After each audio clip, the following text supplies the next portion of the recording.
ഏവരെയും മറ്റൊരു വീഡിയോയിലേക്ക് ഞാൻ സ്വാഗതം ചെയ്യുകയാണ്. മോഹൻലാൽ പൃഥ്വിരാജ് ടീമിൻ്റെ എമ്പുരാൻ ഇറങ്ങിയതോടെ കേരളത്തിൽ കൃസംഗി കുരുക്കൾ പൊട്ടി റോഡിൽ ഒലിക്കുന്നത് കാരണം പൊതുമരാമത്ത് വകുപ്പ് ഇപ്പോൾ റോഡുകളൊക്കെ കഴുകി വൃത്തിയാക്കിക്കൊണ്ടിരിക്കുകയാണ്. ഗോദ്ര തീവെപ്പ് കേസ് ഈ ചിത്രത്തിൽ പരാമർശിച്ചിരിക്കുന്നു എന്നൊക്കെയാണ് ഇവർ പറഞ്ഞുകൊണ്ട് നടക്കുന്നത്. ഞാൻ സിനിമ കണ്ടിട്ടില്ല, തിയേറ്റർ കാലിയാകുമ്പോൾ ഒന്ന് കാണണമെന്നുണ്ട്. അതിന് കഴിഞ്ഞില്ലെങ്കിൽ OTTയിൽ എപ്പോഴെങ്കിലും ഒന്ന് കാണാം എന്നാണ് ഒരാഗ്രഹം. ഗോദ്ര കേസിൽ എന്തിന് കുരു പൊട്ടണം എന്നൊരു ചോദ്യം ഉയരുന്നുണ്ട്. കാരണം അത് ആസൂത്രിതമാണ് എന്ന് അന്വേഷണ കമ്മീഷൻ തന്നെയാണ് പറഞ്ഞത്, അതല്ലാതെ കോയല്ല. സംഘികൾ ഈ കടുത്ത ചൂടിലും എമ്പുരാനെ മമ്മുഞ്ഞിരാൻ ആക്കാൻ കുറെ കമ്പ വലിച്ചു നോക്കുന്നുണ്ട്. അതിന് ബുക്ക് ചെയ്ത ടിക്കറ്റ് ക്യാൻസൽ ചെയ്തിട്ട് അതിൻ്റെ ചിത്രങ്ങൾ സോഷ്യൽ മീഡിയകളിൽ പ്രദർശിപ്പിക്കുന്നു. പൃഥ്വിരാജിനെ രായപ്പൻ എന്ന് വിളിച്ച് പരിഹസിക്കുന്നു. ഇങ്ങനെ പലവിധ ഏറ്റവും തരംതാണ തന്ത്രങ്ങൾ വരെ ഉപയോഗിക്കുന്നുണ്ട്. ഒരു സിനിമാ പ്രേമി അവന് സിനിമ കാണാൻ വേണ്ടി ബുക്ക് ചെയ്ത ടിക്കറ്റ് ക്യാൻസൽ ചെയ്യുന്നത് കൂടെ അതിൽ നിന്ന് കുറേ പണം നഷ്ടപ്പെടുന്നു എന്നല്ലാതെ അതുകൊണ്ട് മറ്റാർക്കും യാതൊരുവിധ ദോഷവും ഉണ്ടാകുന്നില്ല. പണം കൂടുതലുള്ളവർക്ക് ഏത് രീതിയിലും പ്രതിഷേധിക്കാൻ കഴിയും. അവർക്ക് കയ്യിലുള്ള പണം വലിച്ചെറിഞ്ഞുകൊണ്ടോ അല്ലെങ്കിൽ കീറി കത്തിച്ചു കളഞ്ഞുകൊണ്ടോ പ്രതിഷേധിക്കാൻ കഴിയും. അതൊന്നും സമൂഹത്തെയോ സിനിമയെ ബാധിക്കുന്ന വിഷയമല്ല. സുഡാപ്പികളെ സൂചിപ്പിക്കാൻ വേണ്ടി എടുത്ത പടത്തിൽ മോഹൻലാൽ പൃഥ്വിരാജിൻ്റെയും തിരക്കഥാകൃത്തായ മുരളി ഗോപിയുടെയും ഒക്കെ ചതിയിൽ പെട്ടുപോയി എന്നൊക്കെ മൂക്കൊലിപ്പിച്ച് ഈ സംഘികൾ പറയുമ്പോൾ മോഹൻലാലിൻ്റെ പടം പരാജയപ്പെടുത്തേണ്ടി വരുന്നതിലുള്ള സങ്കടമാണ് അതിലൂടെ നമുക്ക് വ്യക്തമാകുന്നത്. എന്നാൽ എന്തൊക്കെ പറഞ്ഞിട്ടും ഇതൊന്നും അങ്ങോട്ട് ഏൽക്കുന്നില്ല എന്നുള്ളതാണ് സത്യാവസ്ഥ. കാരണം സുഡാപ്പിയല്ല കേരളത്തിൽ സിനിമകൾ വിജയിപ്പിക്കുന്നത്. സുഡാപ്പി ഫണ്ടുകൾ സിനിമയിൽ വ്യാപകമായി ഒഴുകുന്നുണ്ട് എന്നുള്ള കാര്യം സത്യം തന്നെയാണ്. അത് വെച്ച് ഹിന്ദു, ക്രിസ്ത്യൻ, മുസ്ലിം കഥകൾ ചെയ്യുന്നുമുണ്ട്. അതല്ലാതെ മുസ്ലിങ്ങൾക്കായി മാത്രം ഒരു സിനിമ ഇവിടെ നിർമ്മിക്കപ്പെടുന്നില്ല. എന്നാൽ മറ്റു ചിത്രങ്ങൾ നിർമ്മിക്കുന്നതിലൂടെ ഈ കോയമാർ കാശ് വാരുകയും ചെയ്യുകയാണ്. അത് ഇവർ മനസ്സിലാക്കുന്നില്ല. എന്നാൽ കൃസംഗികൾ ചെയ്യുന്നത് എന്താണ്? അവർ മുസ്ലിം വിദ്വേഷം പരത്താനായി മാത്രം സിനിമയെടുത്ത് കഷ്ടപ്പെട്ടുണ്ടാക്കിയ പണം നശിപ്പിച്ചു കളയുകയാണ്. എന്നിട്ട് ഇരുട്ടത്തിരുന്ന് പൊട്ടിക്കരയുന്നു. സംഘികൾക്ക് ഏറ്റവും വിരോധമുള്ള വാര്യൻ കുന്നനെ പോലുള്ള ചിലരുടെ കഥകൾ ഹിന്ദുക്കളുടെ തന്നെ പണം പിരിച്ചെടുത്തുകൊണ്ട് ഒരു തട്ടിക്കുട്ട് ടെലിഫിലിം ഉണ്ടാക്കി കാശുണ്ടാക്കി പോയ ആൾക്കാരുമുണ്ട്. തങ്ങളെ ഇവർ കബളിപ്പിക്കുകയാണെന്ന് തിരിച്ചറിയാതെ ഇത്തരം ആൾക്കാർക്കൊപ്പം നിൽക്കുമ്പോൾ ഇവർ കൂടുതൽ പരിഹസിക്കപ്പെടുകയാണ്. ഇങ്ങനെ സിനിമ ചെയ്യുക എന്നൊക്കെ പറഞ്ഞത് യഥാർത്ഥ സിനിമക്കാരുടെ ഒരു രീതിയല്ല. സിനിമക്കാർ ജാതിയും മതവും ഒന്നും പരിഗണിക്കാറില്ല എന്നുള്ളതാണ് സത്യം. സിനിമക്കാർ മാത്രമല്ല, കലയുമായി ബന്ധപ്പെട്ടവർ ഇത്തരം മതബോധമുള്ളവരൊന്നുമല്ല. കലാകാരന്മാർ സാമൂഹിക വിഷയങ്ങളുമായി ബന്ധപ്പെട്ട കലാസൃഷ്ടികളാണ് പൊതുവെ നടത്താറുള്ളത്. അത് തിരിച്ചറിയാനുള്ള ബോധം കാണികൾക്കുണ്ടാവുന്നില്ല എന്നതാണ് കുഴപ്പം. പണ്ട് ജീസസ് സിനിമയും ശങ്കരാഭരണവും 1921 ഒക്കെ മലയാളികൾ ജാതി ഭേദമില്ലാതെ കണ്ട് വിജയിപ്പിച്ച സിനിമകളാണ്. അതിൽ ആരും മതത്തിന് അത്ര പ്രാധാന്യമൊന്നും കൊടുത്തിരുന്നില്ല. നല്ല സിനിമ ആയതുകൊണ്ട് കാണുക എന്ന് മാത്രമേ അന്ന് മലയാളികൾ ചിന്തിച്ചിരുന്നുള്ളൂ. ഇന്ന് അങ്ങനെയല്ല. സിനിമയുടെ കഥ ആലോചിക്കുമ്പോൾ തന്നെ വ്യാപകമായ സൈബർ ആക്രമണങ്ങളാണ് അതിനെതിരെ ഉണ്ടാകുന്നത്. സംവിധായകൻ്റെയും എഴുത്തുകാരൻ്റെയും അഭിനേതാവിൻ്റെയും ഒക്കെ മതമാണ് ഇവർ ആദ്യം ചെയ്യുന്നത്. അതിലൂടെ സിനിമയെ എങ്ങനെയെങ്കിലും പരാജയപ്പെടുത്തണം എന്ന ഒരു ആഹ്വാനവും ചെയ്യുന്നുണ്ട്. ഇത് ഒരു നാശത്തിൻ്റെ പ്രവണതയാണ്. ഇതിനുവേണ്ടി പ്രത്യേക സൈബർ സെല്ലുകൾ തന്നെ പ്രവർത്തിക്കുന്നുണ്ട് എന്നതാണ് വസ്തുത. സിനിമാ താരങ്ങൾ ഏതെങ്കിലും സാമൂഹിക വിഷയങ്ങളിൽ അഭിപ്രായം പറഞ്ഞാലും ഇനി അഥവാ പറഞ്ഞില്ലെങ്കിൽ പോലും സൈബർ ആക്രമണം അവർക്കെതിരെ ഉണ്ടാവുകയാണ്. കേരളത്തിൽ കുറെ കാലങ്ങളായി ഇക്കയുടെയും ഏട്ടൻ്റെയും ഫാൻസ് എന്ന് പേരിട്ട കുറെ പേർ പരസ്പരം ഏറ്റുമുട്ടുകയാണ്.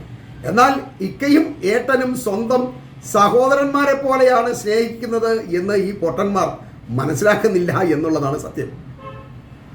ഏട്ടനായ ഇച്ചാക്കയ്ക്ക് വേണ്ടി ശബരിമല ദർശനം നടത്തി വഴിപാട് നടത്തുന്ന അനുജൻ മോഹൻലാൽ ഇന്ത്യൻ സിനിമയിൽ ആർക്കും കാണാൻ കഴിയാത്ത ഒരു സ്നേഹത്തിൻ്റെ ഉദാഹരണമാണ്. അതാണ് നമ്മൾ ആദ്യം തിരിച്ചറിയേണ്ടത്.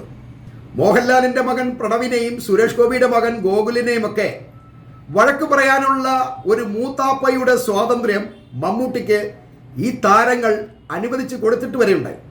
പ്രണവ് സിനിമയിലേക്ക് വരുമ്പോൾ മമ്മൂട്ടിയുടെ അനുഗ്രഹം വാങ്ങി വരാൻ മോഹൻലാൽ തന്നെ മകനെ പറഞ്ഞയക്കുമ്പോൾ ഈ താരങ്ങളുടെ പേര് പറഞ്ഞ് തല്ലുകൂടുന്ന കോമരങ്ങൾ എത്ര വിഡ്ഢികളാണ് എന്ന് നമ്മൾ മനസ്സിലാക്കണം.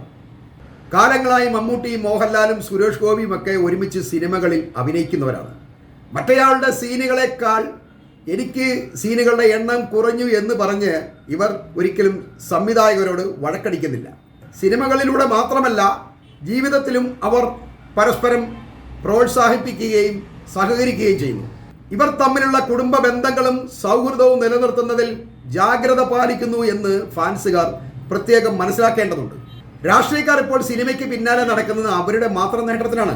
ചരിത്ര സംഭവങ്ങൾ സിനിമയാക്കാൻ ഇപ്പോൾ രാഷ്ട്രീയക്കാർ അനുവദിക്കുന്നില്ല. പൃഥ്വിരാജ്, ആഷിഖ് അബൂവിൻ്റെ വാര്യൻ കുന്നൻ ചരിത്ര സിനിമ മലയാളിക്ക് നഷ്ടപ്പെടുത്തിയത് രാഷ്ട്രീയക്കാരാണ്.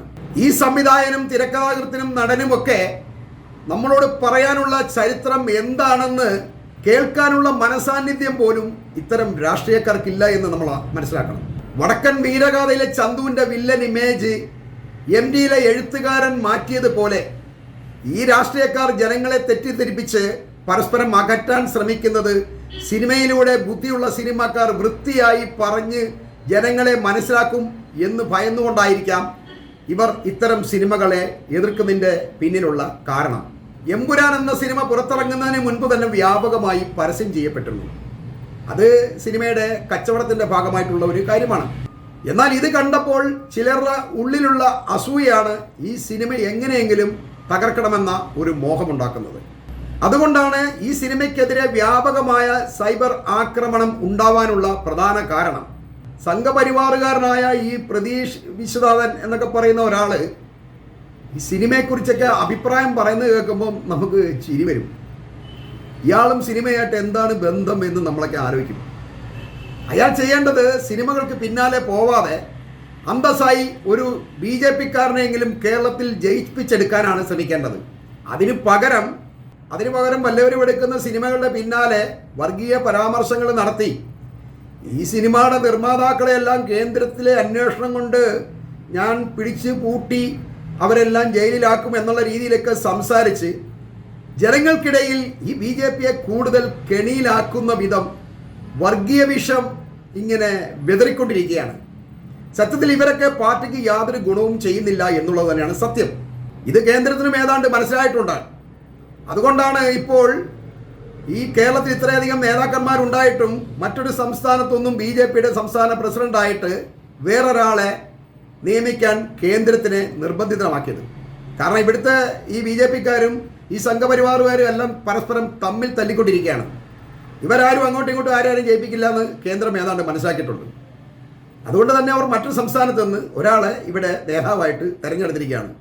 BJP അനുഭാവി എന്ന് പേരുള്ള മോഹൻലാലിനെ സംബന്ധിച്ച് ഈ എമ്പുരാൻ്റെ വിജയം അനിവാര്യമായ ഒന്നാണ് എന്നാണ് നമ്മൾ മനസ്സിലാക്കേണ്ടത്. കാരണം തുടർച്ചയായി ഈ മഹാനടൻ്റെ ഒരുപാട് സിനിമകൾ തകരുന്നതിനാൽ ഒരു പടത്തിൻ്റെയെങ്കിലും വമ്പൻ വിജയം അദ്ദേഹത്തിൻ്റെ പേരിന് വളരെയധികം ഗുണം ചെയ്യുമെന്ന് ഈ സംഘപരിവാറുകാർ മനസ്സിലാക്കുന്നില്ല എന്നുള്ളതാണ് സത്യം. സിനിമ വിജയിച്ചാൽ പൃഥ്വിരാജിനേക്കാൾ ഗുണം ചെയ്യുന്നത് മോഹൻലാലിന് തന്നെയാണ്.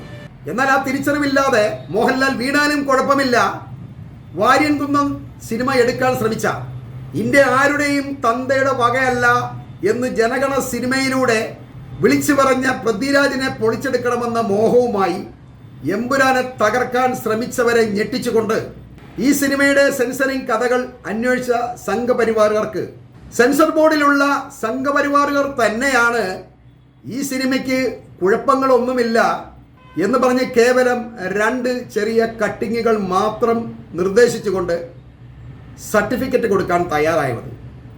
അത് തന്നെ ഏതാണ്ട് ശ്രീവിദ്വേഷോ അങ്ങനെ എന്തോ ഒരു ചെറിയ കാര്യങ്ങൾ പറഞ്ഞിട്ടാണ് 2 കട്ടിങ്ങുകൾ അവർ നിർദ്ദേശിച്ചത്. അതവർ ഇവർ ചെയ്തിട്ടുമുണ്ട്. എന്നാൽ ഇതിങ്ങനെ സംഭവിക്കുമ്പോൾ ഈ സംഘപരിവാർ നേതൃത്വങ്ങളും ഈ താഴേക്കിടയുള്ള അണികളും തമ്മിലുള്ള ആശയക്കുഴപ്പത്തെയാണ് നമുക്ക് മനസ്സിലാക്കാൻ കഴിയുന്നത്. ഇങ്ങനെ സംഘപരിവാറുകാർ തന്നെ ഈ സെൻസർ സർട്ടിഫിക്കറ്റ് കൊടുത്തത് കൊണ്ട് വരും ദിവസങ്ങളിൽ എമ്പുരാനെതിരെ ഇനി സൈബർ ബോംബിംഗ് ഒന്നും വേണ്ട, അതിന് പകരം മോഹൻലാലിൻ്റെ പണം വിജയിക്കണം എന്നൊരു നിർദ്ദേശമാണ് BJP കേന്ദ്രങ്ങളിൽ നിന്നും ഏട്ടൻ ഫാൻസുകാർക്ക് ഇപ്പോൾ ലഭിച്ചിരിക്കുന്നത്. സത്യത്തിൽ സംഘികൾ വല്ലാത്ത ധർമ്മസങ്കടത്തിലാണ്. തലപ്പത്തു നിന്നും ഇത്തരമൊരു നിർദ്ദേശമുള്ളത് കൊണ്ട് ഇനിയുള്ള ദിവസങ്ങളിൽ കാവി പതാകയും കയ്യിലെ കാവി ചരടും കെട്ടിയവരെ കൊണ്ട് കേരളത്തിലെ എമ്പുരാൻ പ്രദർശിപ്പിക്കുന്ന തിയേറ്ററുകൾ നിറയും എന്ന് പറഞ്ഞുകൊണ്ട് ഞാൻ ഈ വാർത്തകൾ ഇവിടെ അവസാനിപ്പിക്കുകയാണ്.